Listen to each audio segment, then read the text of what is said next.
guys, and welcome to my channel, Kel Stitches.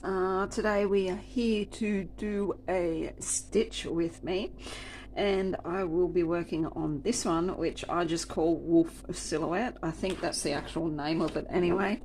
It comes from a company on Etsy called 2x2 Stitch Art, and I am just stitching it on an 18 count Aida that I dyed myself. Let me just put this over here. So yeah, today is, what is today? Friday the 13th. But you guys probably won't see this video until next week sometime. So I had an opportunity to record now, and I thought I would do it, get it over and done with. And oops, sorry, just trying to adjust to make sure everything's in line. Yeah, so I had an opportunity to do it now, and so I thought that I would. So yeah, need to find the color that I want to work on first, which is this one here, 3808. Now this only had this I think I said in my update that this project had like about 5,000 stitches into it.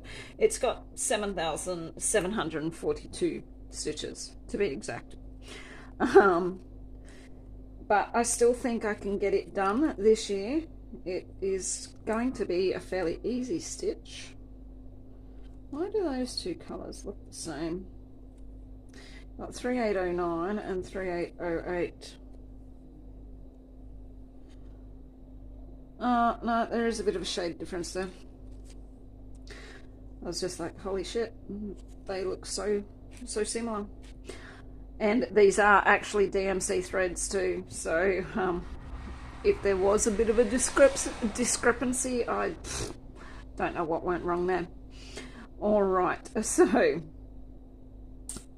let's get stitching and talking.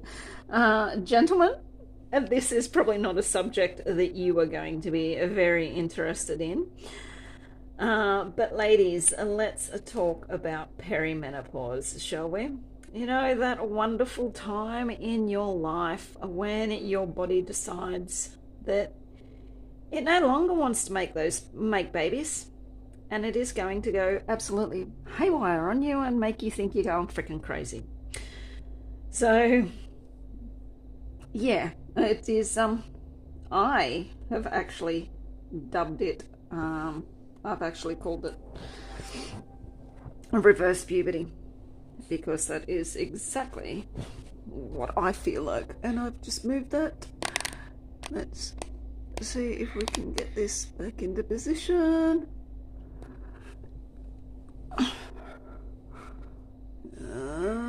We will just zoom out. Don't want to zoom out too far. Sorry, I just moved my I moved my stand in a little bit, so it was a bit closer to me, and it moved the focus out of the camera. Before I get started, I will just apologize if you hear any background noises, talking, yelling, possibly swearing.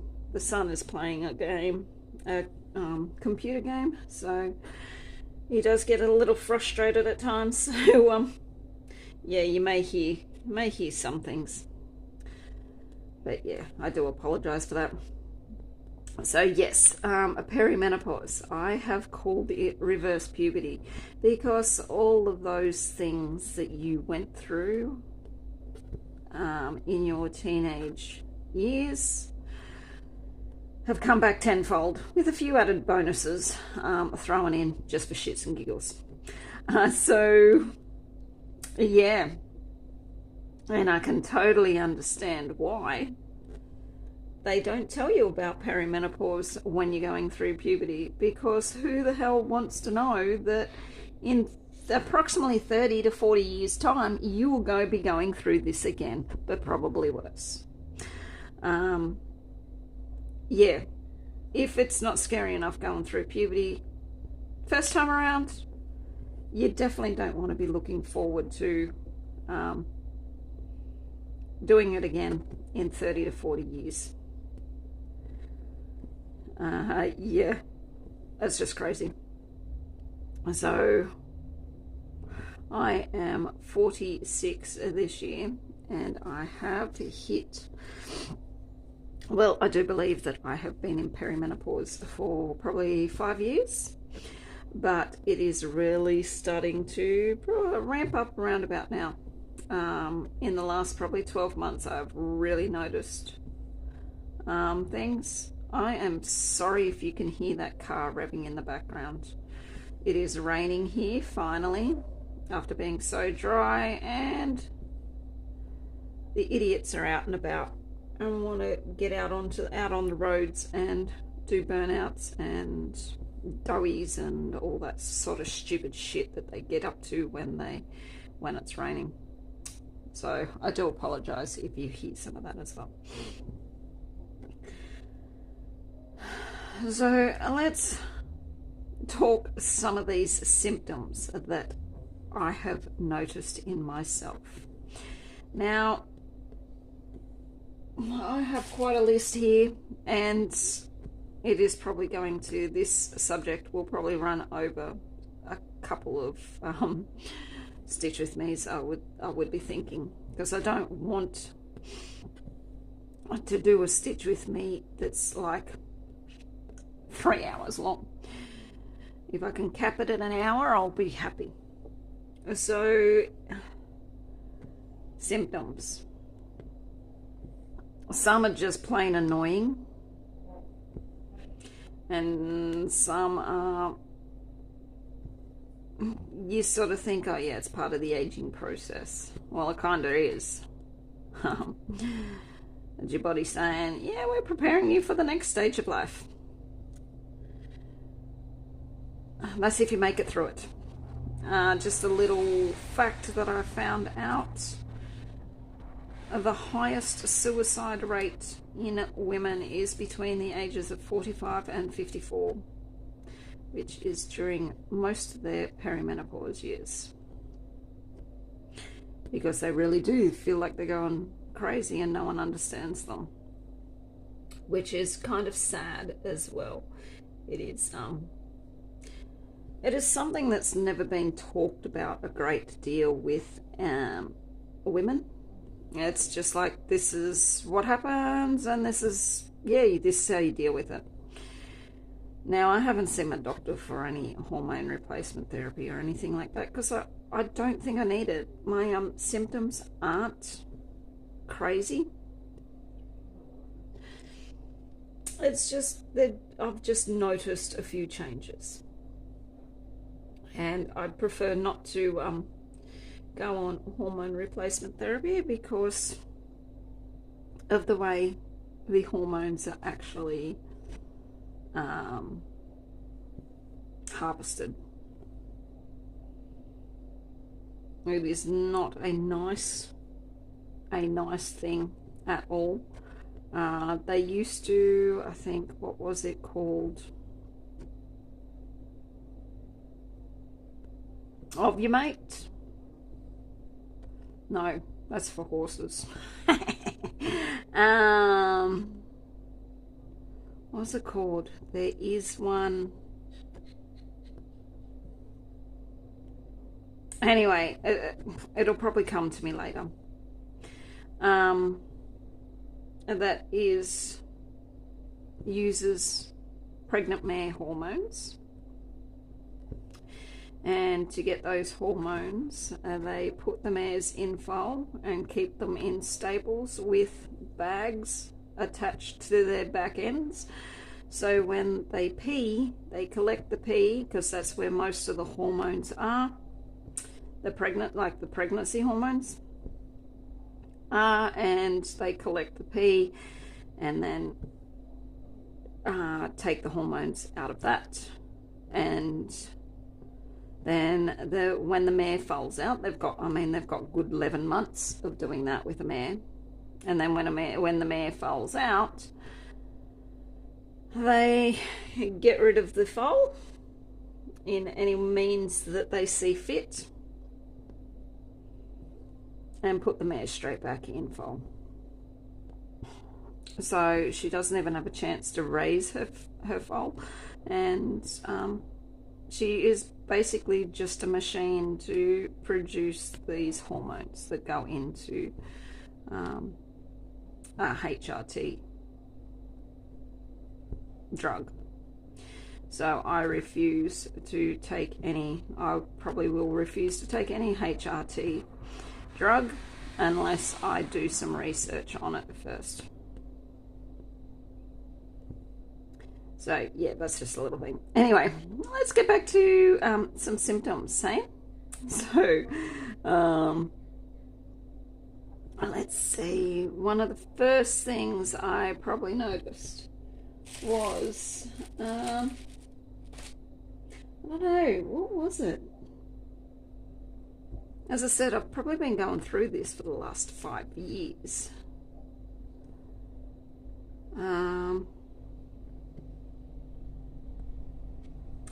I don't know if it's one of the first symptoms that I noticed, but one day I woke up and I had a inbuilt flotation device around the middle of my waist. From someone who had been quite fit and skinny all of their life. I just woke up one day and here was this extra bit of flab around my middle. And at first I thought, oh, it could just be that I'm not as active as what I was. That was at the point, no, it wasn't at the point. It was probably because I wasn't as active as I was, even though I was working. But I wasn't as active out in the paddocks and stuff like that. So, like, I just thought it could have been my diet wasn't the best and I was, just putting on that little bit of extra weight. But that is one of those things that happens. You wake up and you go, where the hell did this come from and how can I get rid of it? And you can't. It seems to just sit there. Doesn't matter what you do, it just won't friggin' shift. You can exercise and eat right and all this and it still won't budge. It just sits there laughing at you going, hee, like, so that was one thing. I have noticed that, I do know of a few people that are going through peri, are taking a very small dose of one of your miracle drugs, as they call it, one of your miracle weight loss drugs.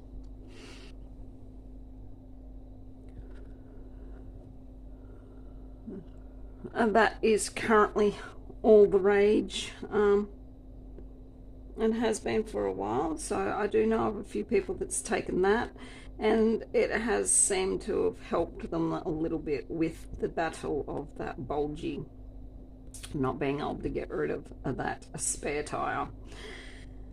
Now, that's probably not a route that I would go down either.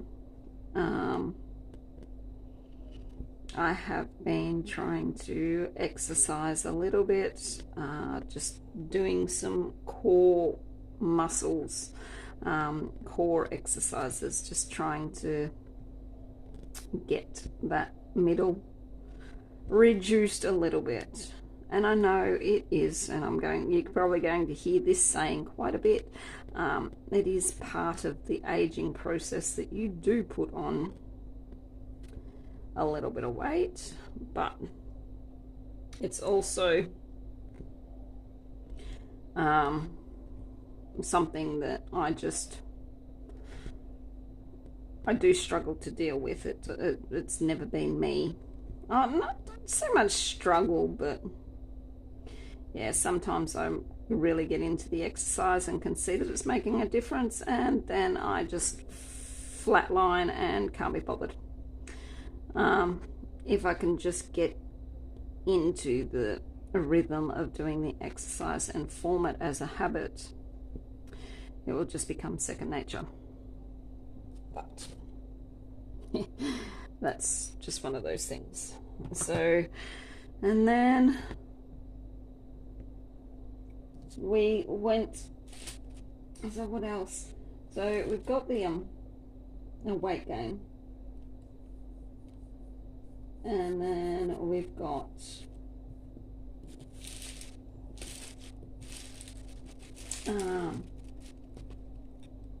something that you wouldn't think that you'd get in your 40s and possibly 50s is acne. Like, I thought my days of acne were over, man. But some mornings you wake up and you're like, wee, where did that zit come from? And it like Mount Vesuvius is growing overnight on your face.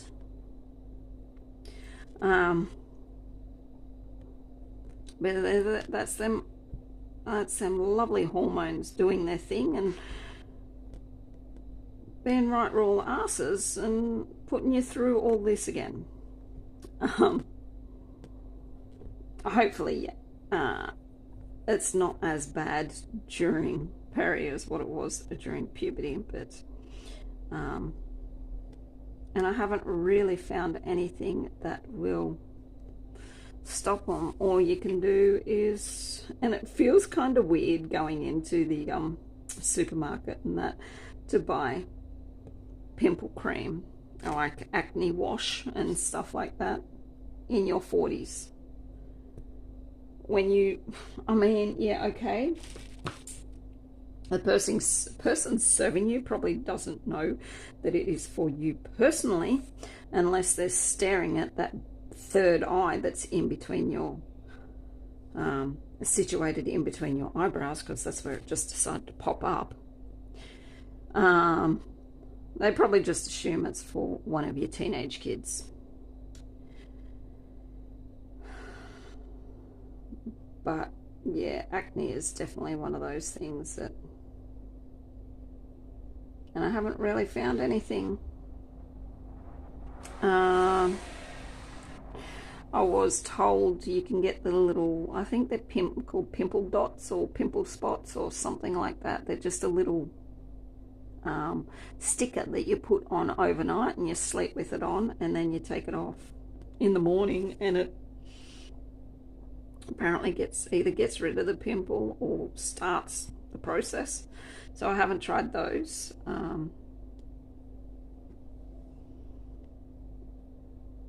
I just find keeping your face very clean is probably a big thing. I generally just wipe my face over with one of those makeup remover wipes. Well, it's not so much makeup removal ones. You can get your different ones. But yeah, just wipe over, just do your face like that of a morning, which gets rid of all the greasiness that accumulates while you're sleeping. And then overnight when you're in bed, don't think you'd be doing it while you're in bed. Oops, made a mistake. I'm not going back to fix it.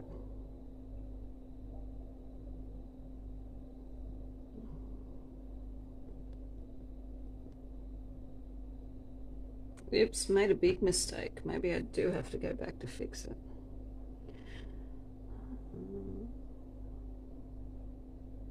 Nah, bugger it.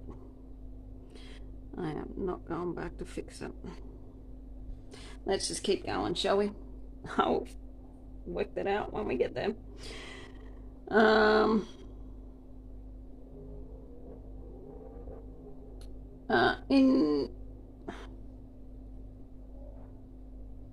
In the shower, I just have a face wash that I use every time I have a shower. So that I found that sort of generally keeps the acne away. Yeah, that's just. And then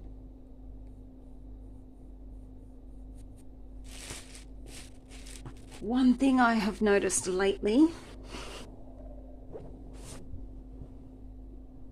I'm just going to zoom you in again. Sorry if I'm going to make you a little bit sick. Maybe I'll zoom in, leave it there, and if I move spots, I think I might just concentrate in that spot. If I move positions, I will zoom back out. So, already at 20 minutes. One thing I have noticed lately is the hair loss. Oh my God. I mean, I know generally they say you lose 100 hairs a day, but I swear to God, I'm losing 100,000 hairs a day. It is ridiculous the amount of hair. Like I wake up and it's hanging off me. I go to work and it's hanging off me. I can brush my hair and you can see the clumps. I'm generally cleaning the brush out every couple of days, the amount of hair that's accumulating in it.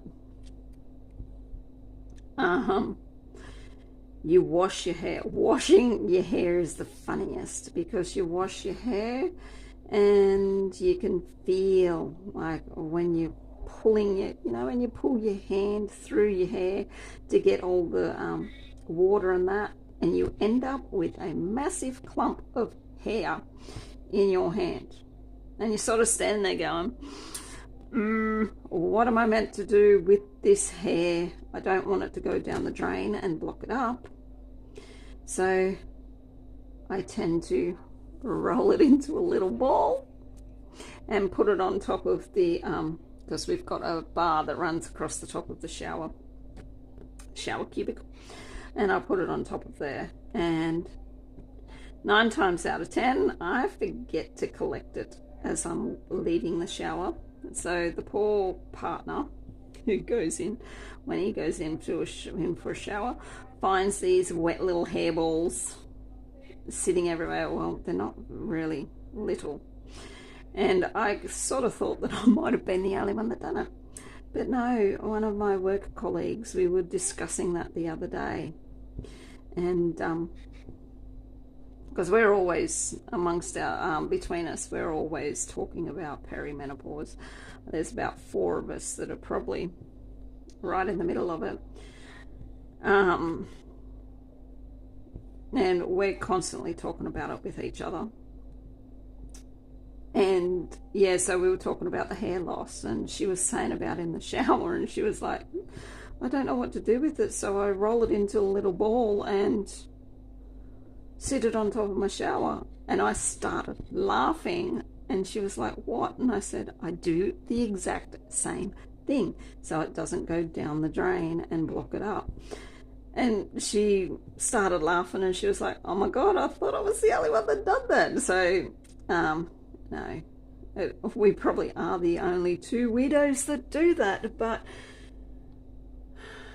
that is, yeah. And as much as I try to keep it from going down the drain, you still can't help some of it going down the drain. And our shower drain blocked up the other day. And guess who had to clean it out? That was really gross. And we won't use any chemicals and Drainos and stuff like that, because most of our wastewater goes out into the paddocks. Old farmhouse, it's set up that all of your grey water, wastewater, all of that from like your washing machine and showers and all that go out into the paddock. Out into the paddocks, I should say. which is fine in dry weather because it goes out there and still helps the grass grow a little bit, but in wet weather it's not the greatest idea. Anyway, yeah, I was the one that, so we don't use any chemicals or anything like that down our, and plus we've got a septic system, which is, it's not a good idea to put chemicals in your septic because it kills all the good bacteria that makes your septic work correctly. So yeah, I was the one that had to clean it out, and it was kind of gross. But I done it because it was my fault, because there was a lot of hair down there. Even though I try not to let it go down the drain. And I can see why plumbers hate anyone with long hair, because that is the biggest cause of blockages in shower drains and stuff like that. So yeah, the hair loss is one of those things that I was like, is this just a peri symptom, or is it something more? Because the partner always laughs and goes, you don't have that much hair, it is, so you're losing it at this rate, you're going to be bald.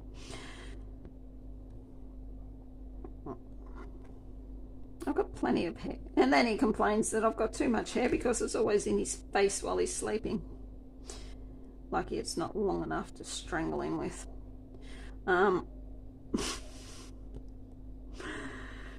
So yeah, hair loss is one of those things. If you start losing your hair,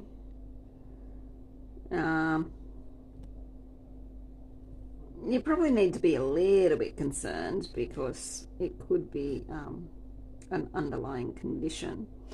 I did think it might have been stress as well at one point, like, because it has been a very, very stressful, probably 18 months personally. So I thought that might have been part of the reason why I was losing my hair, but when I researched it up, no, it is just another symptom. At least in puberty you don't lose your freaking hair.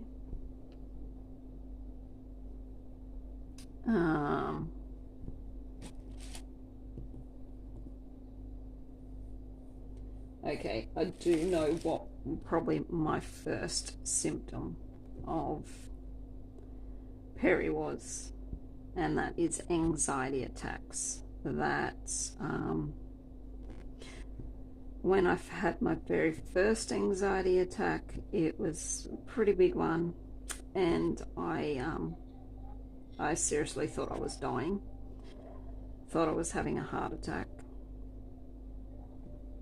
And I have been to the hospital a few times where I've thought that I was having a heart attack, and it just turned out to be an anxiety attack. And then that makes you feel like you're just concerned over nothing. They make you feel like you are making a big deal over nothing. And I've joked for years that, and I probably shouldn't joke about it because it's not a joking matter, but I have joked for years that I probably will end up having a heart attack and just brush it off as an anxiety attack, because I've had plenty of anxiety attacks, and they all feel the same. The heart palpitations, the breathlessness, the shakes, the tingling in the hands and the feet, the dizziness, all of those things.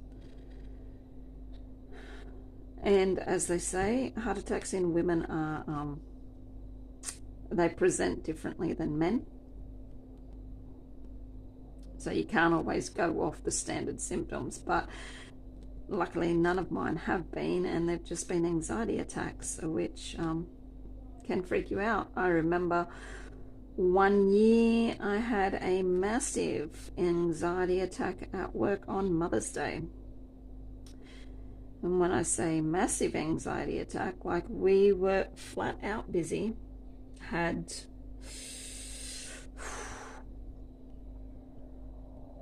nearly 400 people booked in. We were in the middle. I think we'd just finished off the breakfast service, and we were getting ready for lunch, and one of my colleagues was being a bit of a bitch,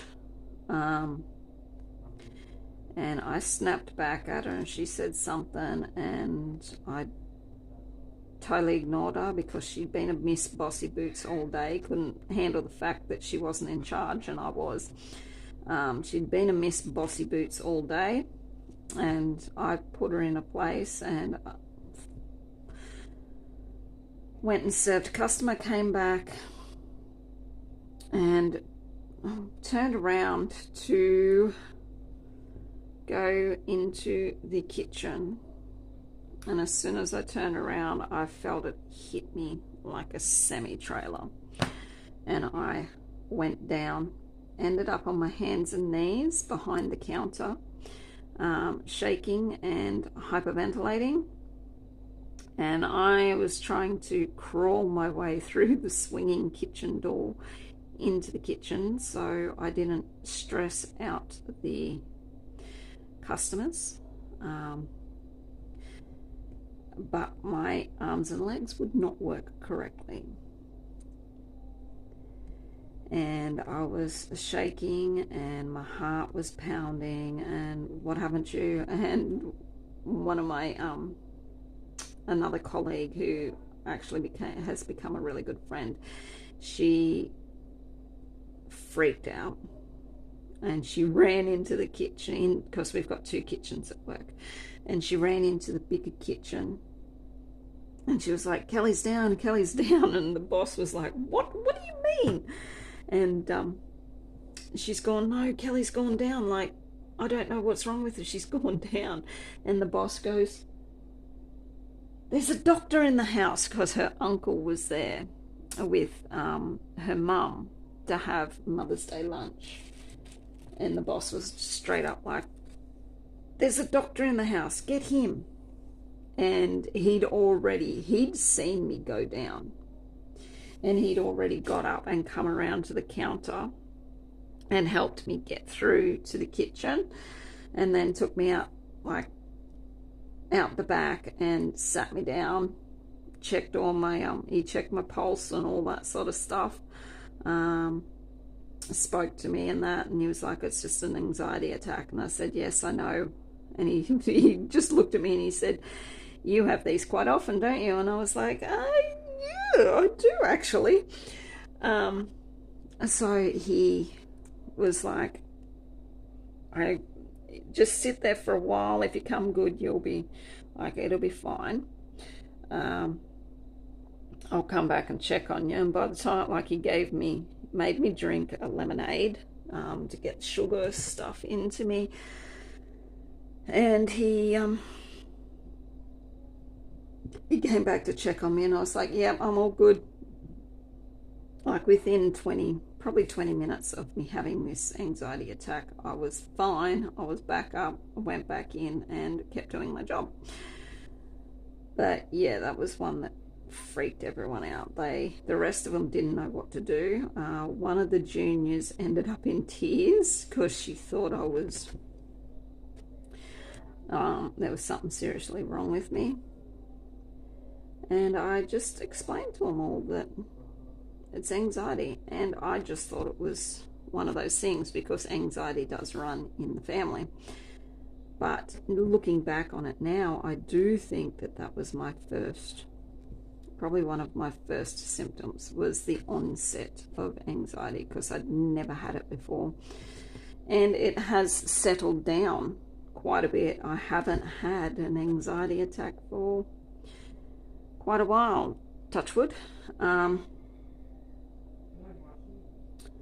So yeah, that is one of those things to look out for. And as I said, you really always should get your symptoms checked out, even if it is just an anxiety attack.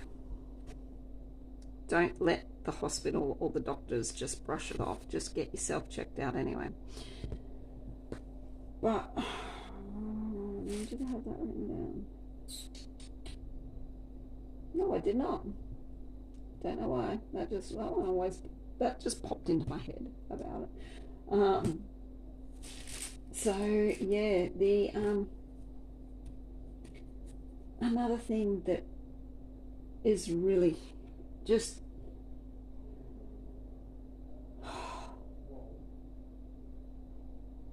brain fog. It is crazy. I feel like I am going freaking crazy and losing my mind, because things that I should remember, I can't remember.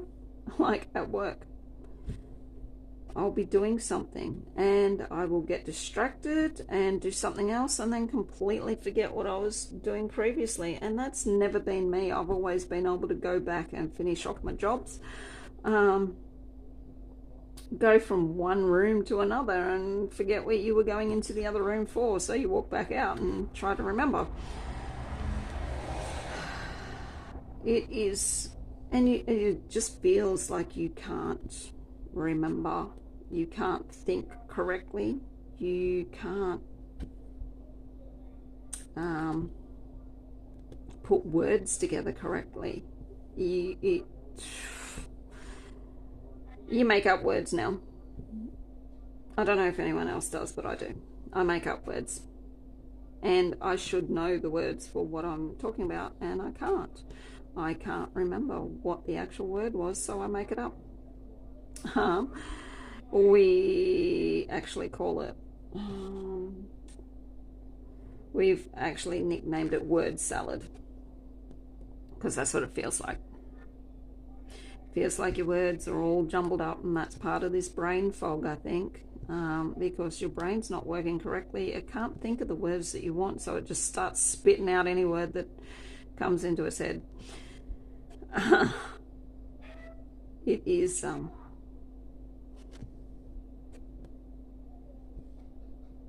yeah, it is just one of those things, the brain fog. And they actually, I was reading something the other day that they actually liken perimenopause to the onset of Alzheimer's.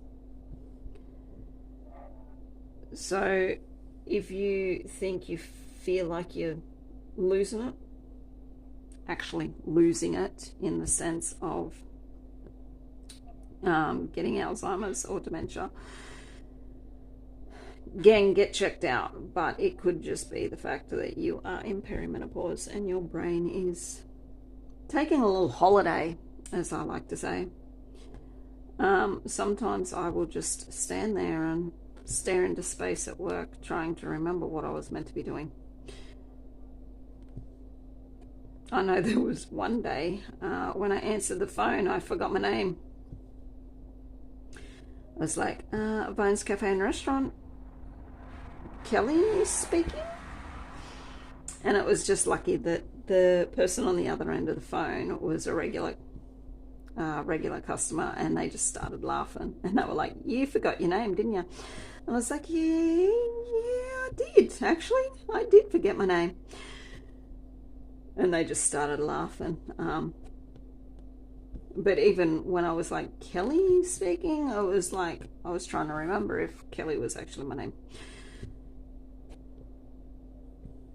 So yeah, that is some of the words. One of my colleague the other day said something. It's called something, some funny name. And the boss comes out and she goes, is that a new technical term? And we both just turned around and went, yes, it is. It is a new technical term. And she started laughing, and the young apprentice just looked at us like, you women are crazy. And he just shakes his head and walks off on us now. He's just like, yeah, okay. And yeah, that then runs into your attention span. Your attention span is near non-existent. You're like a monkey on crack. You can't figure out what you're doing, what you're meant to be doing, where you're meant to be doing it, how you're meant to be doing it, and you bounce from. I find I've never been one to do it. I find I'll have 6 things happening at once at work now, and maybe I'll finish them all eventually, but I get distracted very, very easily. I call them my squirrel moments, because it's like when you're walking your dog. And okay, we don't have squirrels here in Australia. We've got kangaroos. So usually when you're walking your dog and a kangaroo crosses its path, it loses all of its attention span, and it's like, ooh, ooh, ooh, did you see that go past? And wants to follow the kangaroo instead of listening to what you were trying to tell it to do. But yeah, I call them my squirrel moments because it sounds a lot better than kangaroo moments. Yeah, I get distracted very, very easily. My attention span is non-existent. I could call myself Dory at times, because that's what I feel like.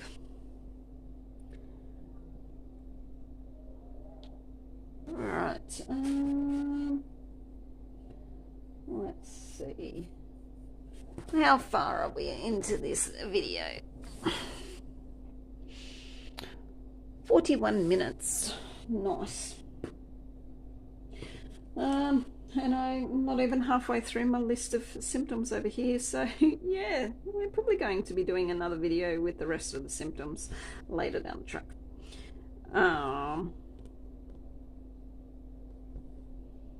Radio. I talked about the heart pump. Oh, I kind of did, but not really.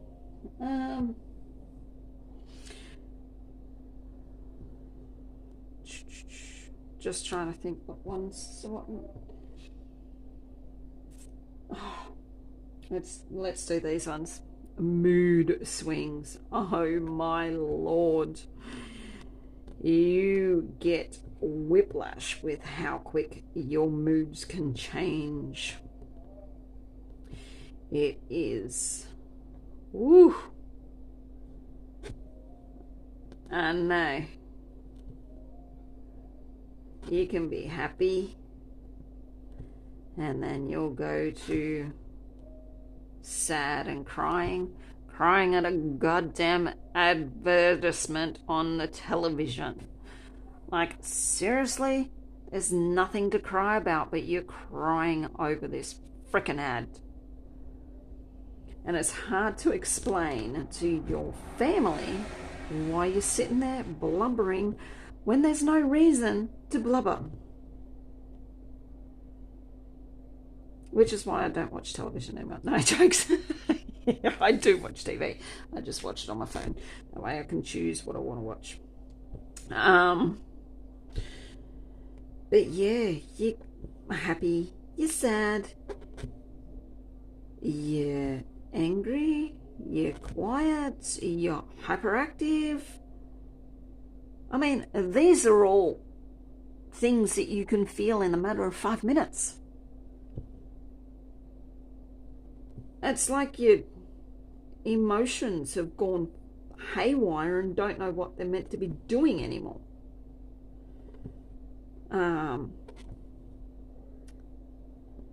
And the rage.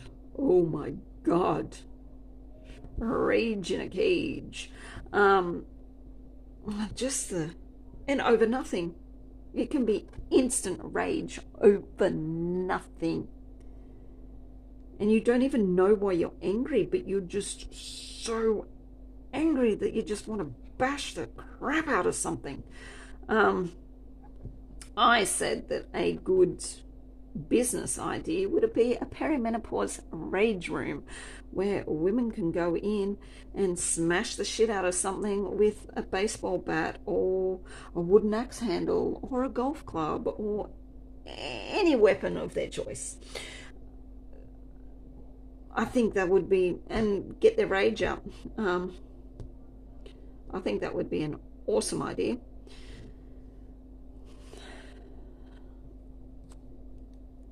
And I think there would be a lot of women that would actually probably visit that rage room several times a week, if not every day. But yeah, the instant rage over nothing, like it can just be, and this has always ticked me off, people chewing loudly. Please chew with your mouth closed. And I am in hospitality, which is probably the worst one. Just chew with your mouth closed. No one needs to hear you chomping away there. Like, honestly. But even, and as I said, that has always ticked me. And the son, ooh, mate, he does not know who he is messing with at times. He does it on purpose.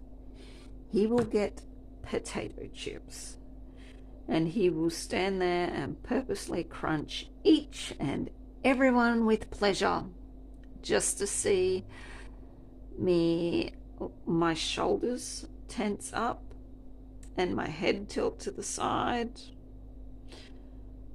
and the ticks start in the eye. Yeah, he does it on purpose, a little shithead. Thinks he's hilarious doing it too. So funny. Not.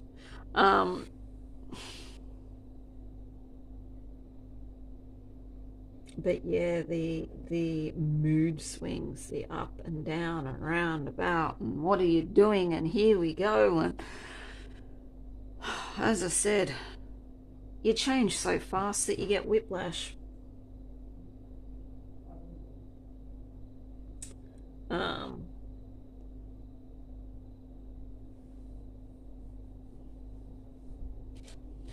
Next column.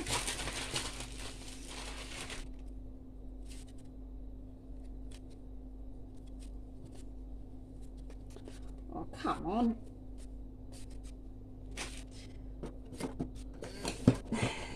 I've got to make another floss drop. Surely I'd have this colour somewhere on a floss drop. Maybe I've used them all. But yeah, those mood swings. Even today at work, I wasn't meant to be busy. We had no bookings. Turned out to be extremely busy. And we had ladies turn up that hadn't booked a table. And the first lady turned up, and I was there on my own. I'm always there on my own until 9:30 in the morning. Come hell or high water, regardless of how busy or how quiet it is, I am there on my own, so I have to do everything. I have to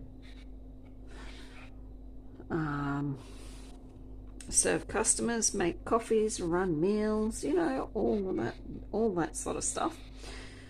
And these ladies, this one lady came in waiting for her group to arrive, and she sat on a dirty table. Oh my God. If that doesn't tick off a hospitality worker straight away, I don't know what does.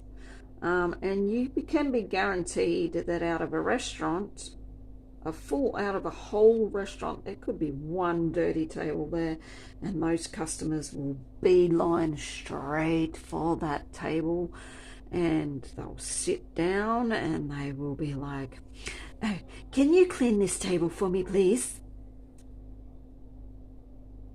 It's dirty." And I used to hold back and I used to go, "Yes, sure, I will clean it straight away for you." Nope, not anymore. Usually my response is, Well, that's what you get for sitting on a dirty table. I will be with you as soon as I can after I serve these other customers.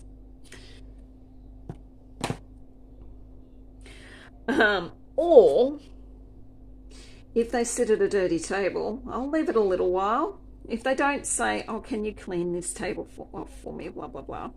If they don't say that, I will leave it a little while, 5 or so minutes, and I will go over and I will say, oh, so how did you enjoy your meals? Would you like to pay the bill now?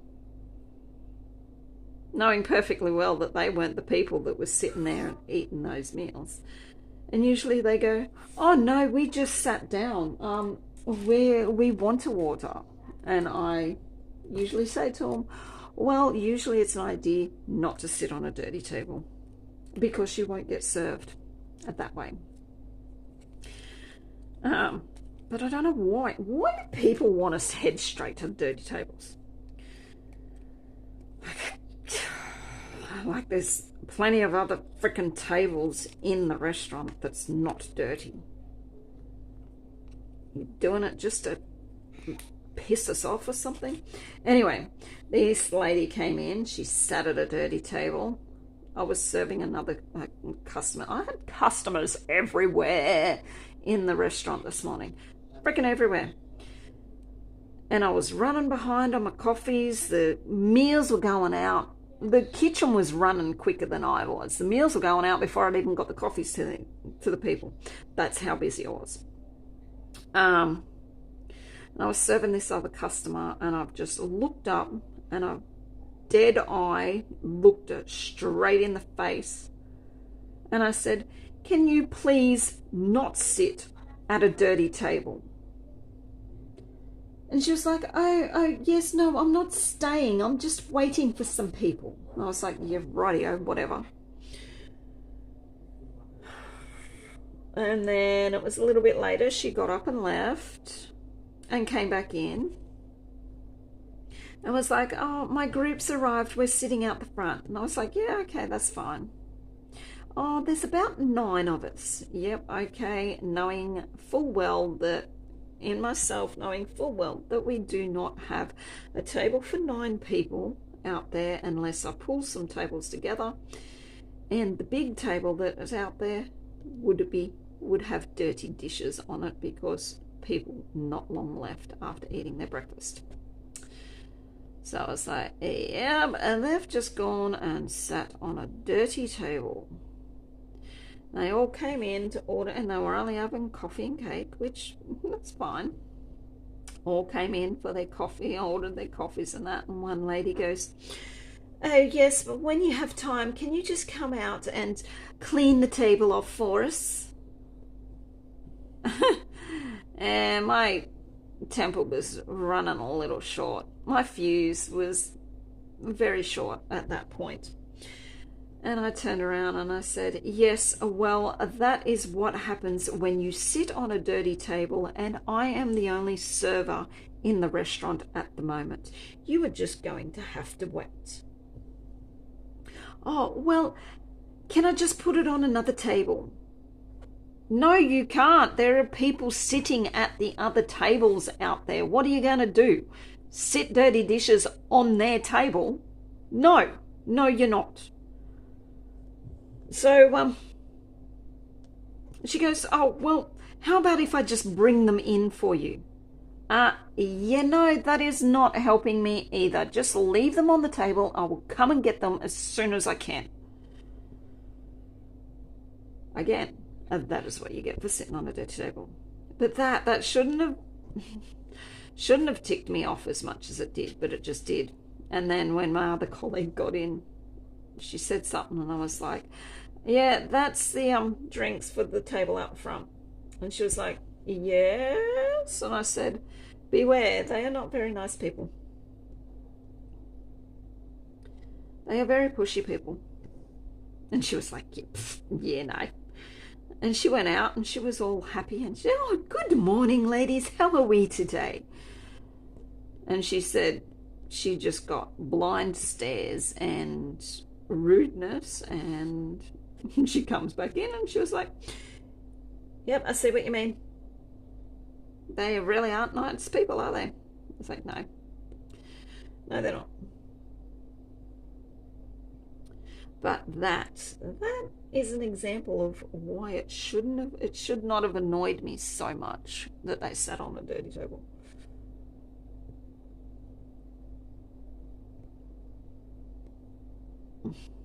But the next customer I was talking to, I was laughing and joking and, like being my usual self. So people must think I've got bipolar or something with how quick my moods swing.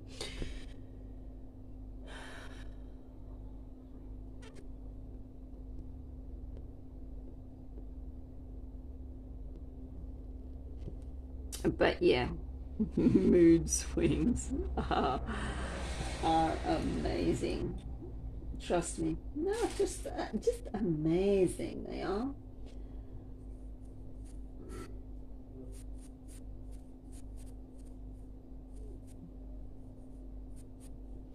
And then we get into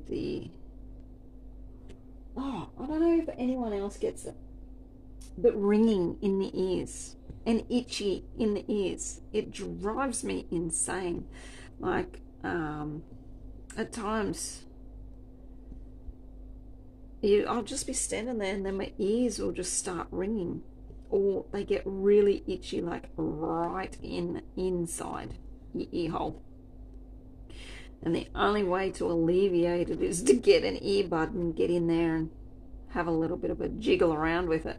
And I often feel like a dog that when you find their itchy spot and they start jiggling their leg and carrying on, I often feel like that when I do that when I've got itchy ears, because it feels amazing to get that itch, to scratch that itch. It feels so good.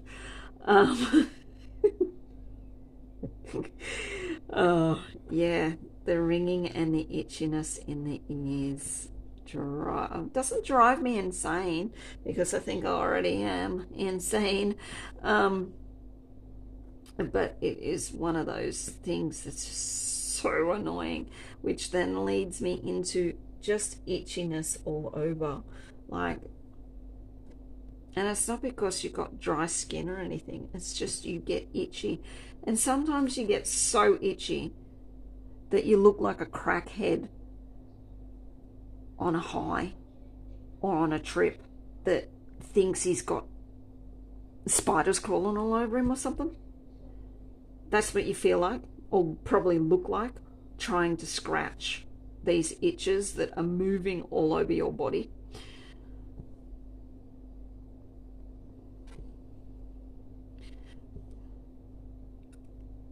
And especially in between the shoulder blades. Oh, gets me all the time.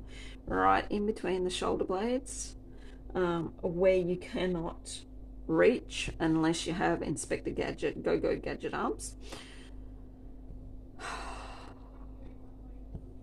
And it is crazy, crazy itchy. So you'll often see me at work up against a sharp corner of a cupboard or something, scratching right in that spot.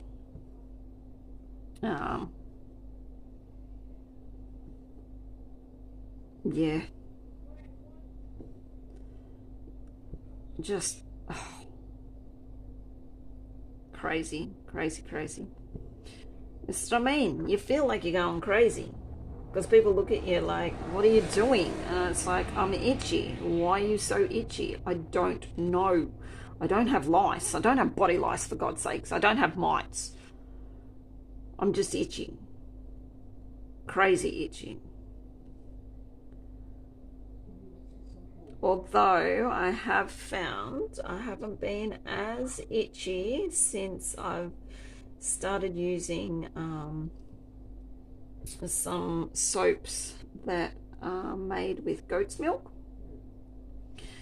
I know that is good for like eczema and dermatitis and stuff like that. So I've found I haven't been as itchy since using those soaps, which is good. It's just means that I get a little bit of relief.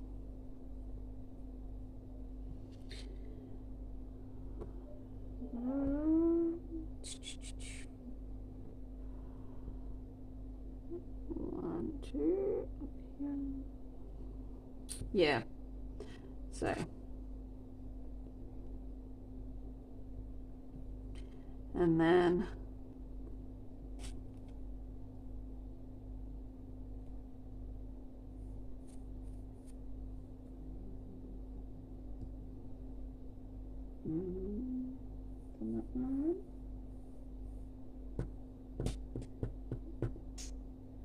and this is one. This is one.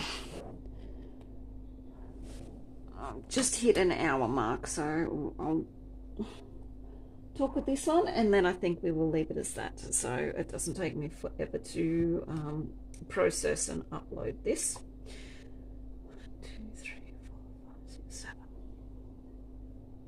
1, 2, 3, 4, 5, 6, 7. All right. Hear me out, ladies. Unwanted hair. And when I say unwanted hair, I mean facial hair. You'll be fine one day, and then they just spring up overnight, and you look and you go, where the bloody hell did that come from? They're like pig bristles. They are so tough and sharp, and it's like they're not like your normal hair. And they'll spring up anywhere, in your nostrils, on your chin, on your neck, especially across your top lip.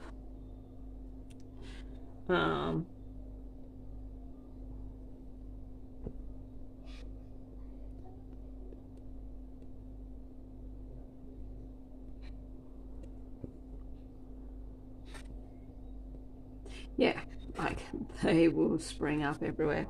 And if you try to pluck those suckers, I swear to God, their roots are buried that deep. It is near impossible. It brings tears to your eyes to pluck them out.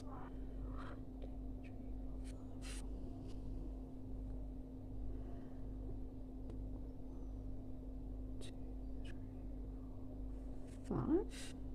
No. Yes. Nope. Why? What have I done? I swear to God, I think I've made another mistake. Let me just see here. Please don't tell me that I've counted wrong on the on this. Alright, so we're meant to be 1, 2. Give me a second, peoples, while I figure this out. Aha! I think I've worked it out. It needs to be over further.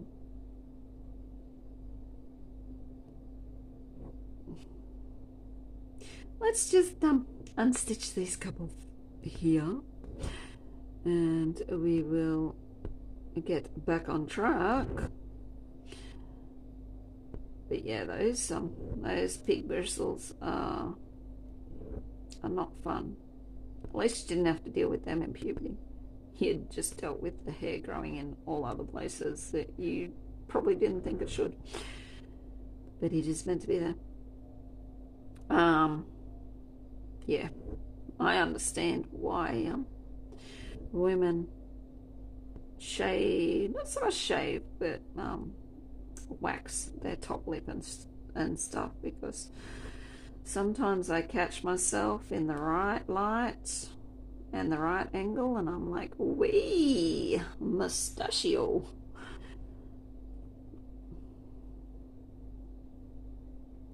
But I also know that as soon as I start removing that hair, it is going to be an ongoing procedure. And sometimes I'm a little lax, so I really will grow a mustache. I'll be like the bearded lady. Okay, 1, 2, 3, 4, 5, 6, 7. 1, 2, 3, 4, 5, 6, 7. So it should be there.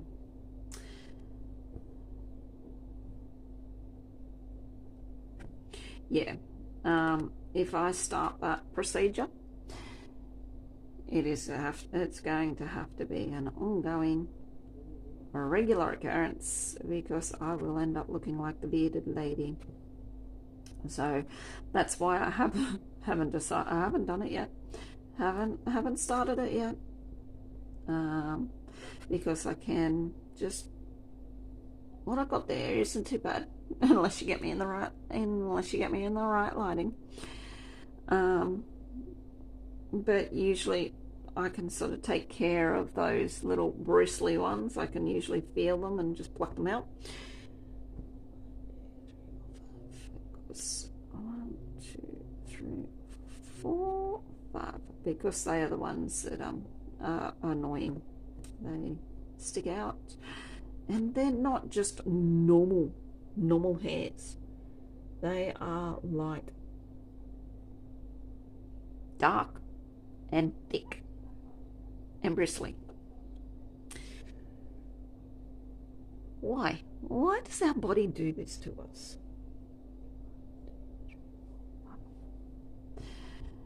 1, 2, 3, 4, 5.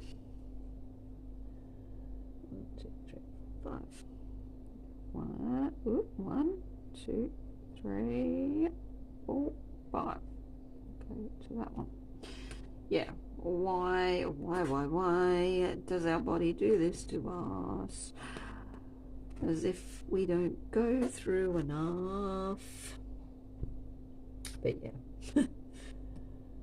It's such a wonderful time in your life to be going through perimenopause.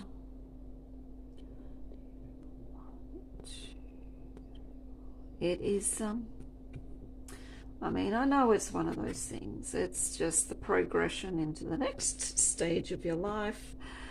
And what I heard someone read somewhere where they called it cougar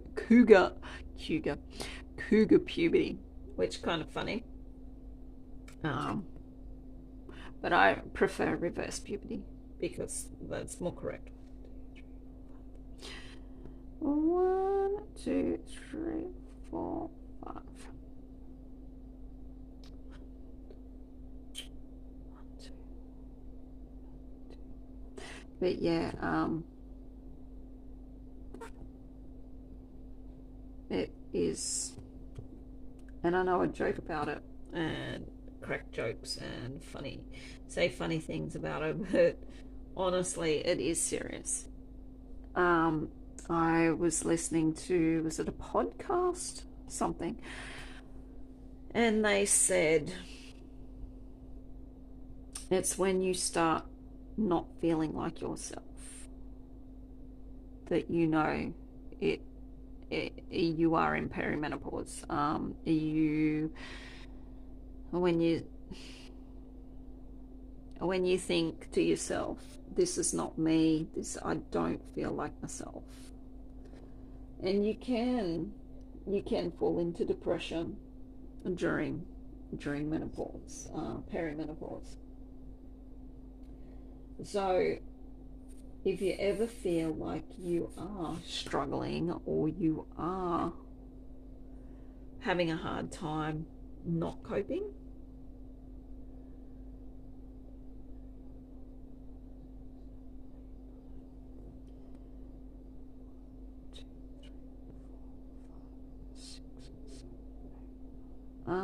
go and see your doctor or a healthcare provider. Let's go and see them, talk to them about it. They might be able to put you on HRT, or they might have some other type of therapy or something that they will try with you. Another thing that happens is your blood pressure. You will get high blood pressure.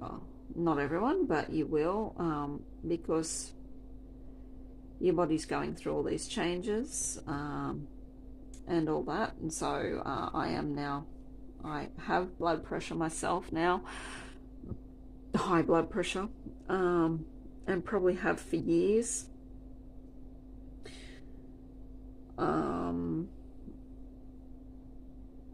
Because I used to get massive migraines once a month, and since being on blood pressure tablets, I don't get those migraines anymore. So I think that is what was I think that was what was causing my migraines, was high blood pressure. And it probably is a little bit more concerning for me because my dad died of a massive heart attack at the age of 52. And all of his brothers and sisters have been on heart meds and blood pressure meds since probably in their 40s and 50s. Dad was never on any of that stuff, and he probably should have been. So I do have a history of high blood pressure, or hypertension as they call it, and heart issues. So it is more concerning for me in that sense. And I only found out I had high blood pressure because I went to get a referral to the skin specialist to get these sun cancers taken off. And the doctor wanted to do a comprehensive health check on me, and he done my blood pressure. What was I saying before I got interrupted by children? What was I saying? Oh yeah, about blood pressure and shit like that. Yeah, I found out that I had high blood pressure because, as I said, I went to get these skin cancers checked, and the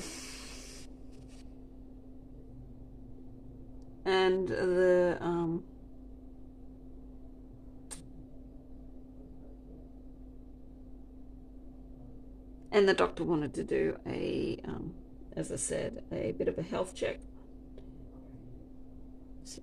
Bit of a health check, which includes, of course, checking your blood pressure. When he checked the blood pressure, it was, I'm pretty sure it was, what was it? 183 over 110, which is a little high for a woman in her mid-40s.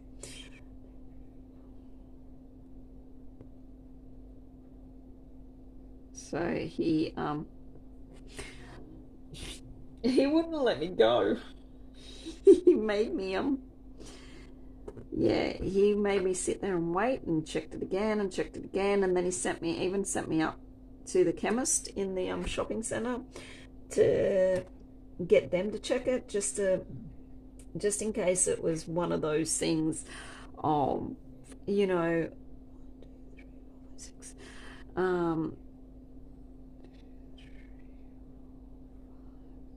what they call white coat syndrome, is where you get high blood, like you tend to have high blood pressure whenever you're at the doctor's. But it wasn't that, because even when I went up there, they made me sit for 10 minutes before they took my blood pressure, and it was still, it had dropped a little bit, but it was still like 163 over 108 or something like that. And he still wasn't happy with that. He wasn't going to let me go. What should have been a routine 5 minutes Doctor's appointment turned into 2.5 hours. And he finally subscribed me blood pressure tablets. 1, 2, 3, 4. Yeah, finally subscribed me blood pressure tablets and sent me on my way. So yeah, and I mean, as I said, for me, it probably is something that needs to be kept an eye on, because of my family history. But high blood pressure can be something that occurs in perimenopause as well. All right, guys, I think 3, 4, 5. I think we might leave it as that. I've only got like 6 stitches to go to get to 200. So let me just quickly stitch these in and we will finish off. So yeah, it is I think I'm well over an hour now. Yeah, an hour and 20 minutes, but I do have to cut some out because I got interrupted by the son, and he thought he had pressed the pause button and he hadn't. So I'll have to cut a couple of minutes out. So by the time, yeah, it'll probably be over an hour, about an hour and 15 minutes or something like that by the time it processes. But yeah, so I hope you enjoyed this discussion. I know some of it got probably a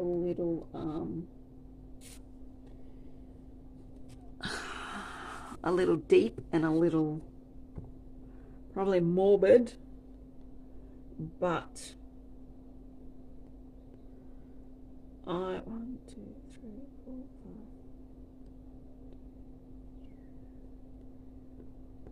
5. It's just my experience with it. It's not going to be everyone's experience. Everyone's going to experience it differently, obviously, because we are all different and our bodies do different things. Our chemical makeup and all that is different. But yes, it is just my experience. So I hope you enjoyed this stitch with me, and I hope to be able to do another one again soon, where I'll probably discuss more symptoms of perimenopause and see how many more I can add to my list. But please leave comments down below with your experiences or what happened to you if you feel like it.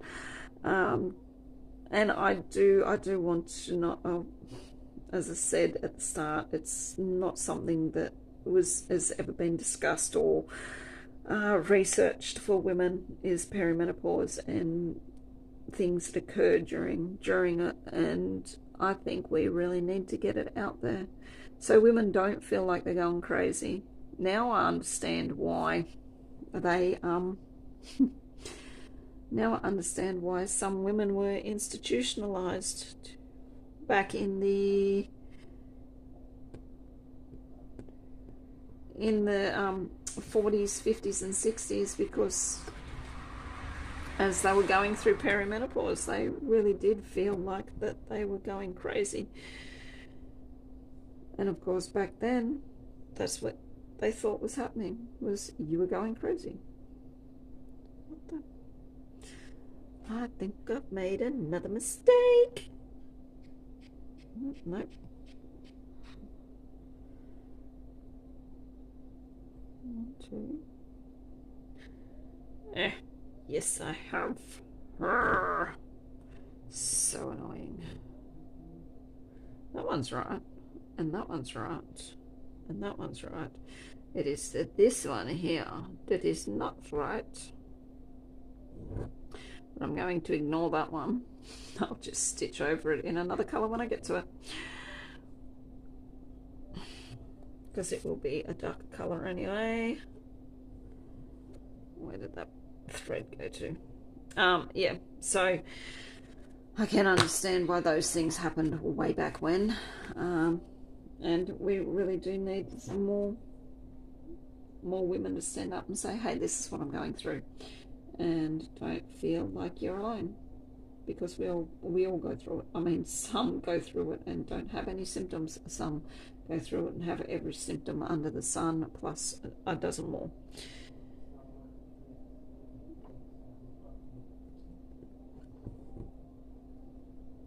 So yeah,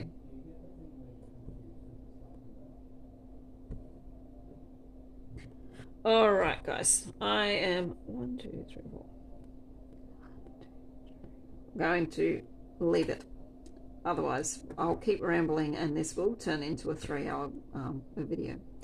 So I thank you very much for tuning in and sticking with me for this long.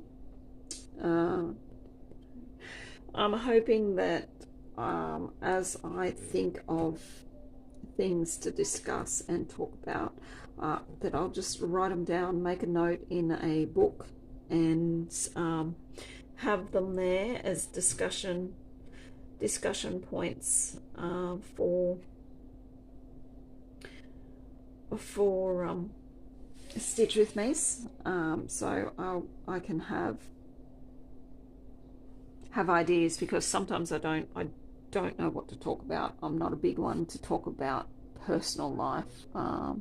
Even this one is a little bit out of my comfort zone to talk about this sort of stuff, but I just thought that I would. All right guys, so again, I thank you very much for tuning in. Very much appreciated. It is great and amazing that you do come back and check out or watch my videos every time I do post one. So I managed to do 202 stitches on this tonight. I will, what's the time? 9:30, so I probably will stitch for another hour or so. Might get another couple of hundred in, and then I'll go to bed, because I've got a big day tomorrow, double shift, because it is Valentine's Day and someone is getting married. We've got a wedding, so yeah. All right guys, thank you very much. I will either catch up with you in my next update or on my next Stitch with Me. All right, wherever you are in the world, please take care and stay safe. Bye bye for now.